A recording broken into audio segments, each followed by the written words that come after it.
Justice Hema committee report പുറത്തു വന്നതിന് പിന്നാലെ മലയാള സിനിമയിൽ ആഞ്ഞടിക്കുന്ന ആരോപണ കൊടുങ്കാറ്റിനിടെ കൊട്ടേഷനിലൂടെ ബലാത്സംഗത്തിനിരയായ ആ നടിയുടെ പോരാട്ടം ഓർമ്മപ്പെടുത്തുകയാണ് സംവിധായകയും നടിയുമായ ഗീതു മോഹൻദാസ്.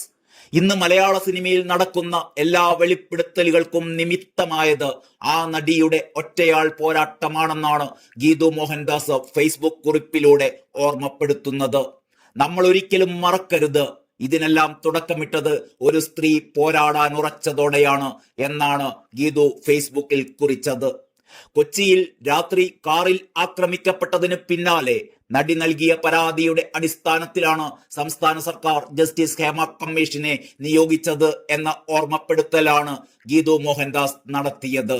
2019 ഹേമ കമ്മിറ്റി സമർപ്പിച്ച റിപ്പോർട്ട് കഴിഞ്ഞ ദിവസം പുറത്തു വന്നതിന് പിന്നാലെ മലയാള സിനിമയിൽ വൻ കോളിളക്കങ്ങളാണ് സംഭവിച്ചുകൊണ്ടിരിക്കുന്നത്. ചലച്ചിത്ര അക്കാദമി ചെയർമാൻ രഞ്ജിത്തും നടനും താരസംഘടനയായ അമ്മയുടെ ജനറൽ സെക്രട്ടറി സിദ്ദിഖുമടക്കമുള്ളവർക്കെതിരെ ഈ ദിവസങ്ങളിൽ ആരോപണത്തിന്റെ കുന്തമുനകൾ നീണ്ടുകഴിഞ്ഞു. വരും ദിവസങ്ങളിൽ കൂടുതൽ വെളിപ്പെടുത്തലുകൾ വരാനുള്ള സാധ്യതകളുമുണ്ട്. ഇതിനിടയിലാണ് ആക്രമിക്കപ്പെട്ട നടിയുടെ പോരാട്ടം ഓർമ്മിപ്പിച്ചുകൊണ്ട് ഗീതു മോഹൻദാസ് രംഗത്തെത്തിയത്. ബംഗാളി നടി ശ്രീലേഖ മിത്ര ഉയർത്തിയ ലൈംഗിക ആരോപണ കൊടുങ്കാറ്റിൽ ചലച്ചിത്ര അക്കാദമി ചെയർമാൻ രഞ്ജിത്ത് അടിതെറ്റി രാജിവെക്കുമെന്നാണ് ഏറ്റവും ഒടുവിലത്തെ സൂചന.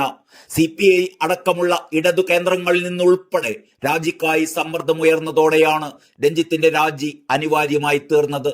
CPI നേതാക്കൾ അടക്കം ഉയർത്തിയ എതിർപ്പുകൾ അവഗണിക്കാനാകില്ലെന്നാണ് സർക്കാരിന്റെ വിലയിരുത്തൽ. ഇതിന്റെ അടിസ്ഥാനത്തിലാണ് രാജിയിലേക്കുള്ള സാധ്യതയുണ്ടായത് എന്നാണ് വിവരം. താരസംഘടനയായ അമ്മയുടെ ജനറൽ സെക്രട്ടറിയും പ്രശസ്ത നടനുമായ സിദ്ദിഖിനെതിരായി ലൈംഗിക ആരോപണം ഉയർത്തിയിരിക്കുന്നത് നടി രേവതി സമ്പത്താണ്. ആരോപണങ്ങളിൽ പോലീസ് കേസെടുത്തേക്കുമെന്ന് തന്നെയാണ് സൂചന.